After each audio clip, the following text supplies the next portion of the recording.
అస్సలాముఅలైకుం అండి. ఎలా ఉన్నారు? బాగున్నారు అందరూను. దేవుని దయ మేము బాగున్నాం, మీరు బాగుండాలని దేవుని కోరి ప్రార్థిస్తున్నాను. కొంచెం పకోడీ చేస్తున్నానండి, కొద్దిగా పకోడీ చేస్తున్నాను. ఒక కప్పు శనగపిండి, కొంచెం స్పూనున్నర వరిపిండి అండి, వరిపిండి. దీంట్లోకి కొద్దిగా కోసిన ఉల్లిపాయలు,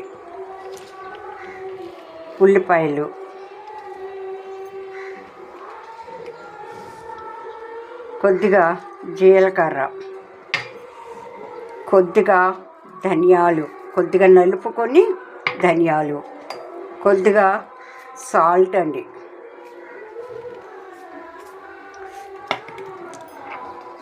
కొద్దిగా పసుపు,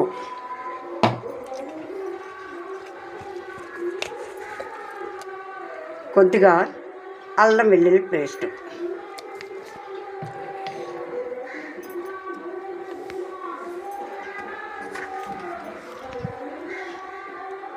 కొద్దిగా పచ్చిమిర్చి అండి, కొద్దిగా కరివేపాకు,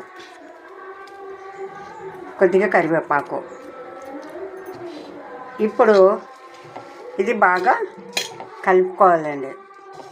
దీంట్లో కొంచెం కలుపుతూ ఉండగానే నీరు, ఉల్లిపాయల్లో ఉన్న నీరు బయటకు వస్తుంది అండి. ఇదిగో ఇలా నలుపుకొని కొంచెం కొద్దిగా వాటర్ పోసుకోవాలి.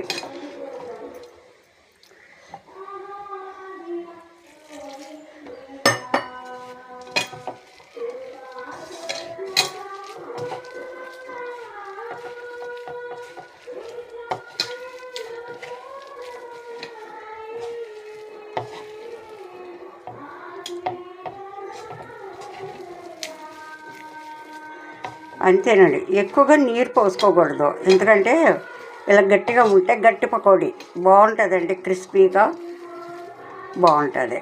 ఇలాగే కలుపుకోవాలి.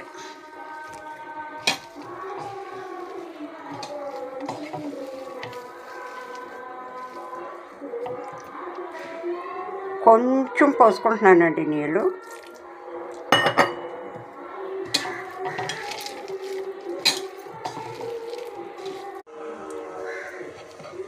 ఇదిగోండి, రెడీ అయిపోయింది పకోడీ. బాగున్నది కదండి, చాలా క్రిస్పీగా, చాలా టేస్టీగా ఉన్నది. మరి మీరు కూడా ట్రై చేయండి, సింపుల్గా 5 నిమిషాల్లో అయిపోతుందండి. చూడండి ఇది.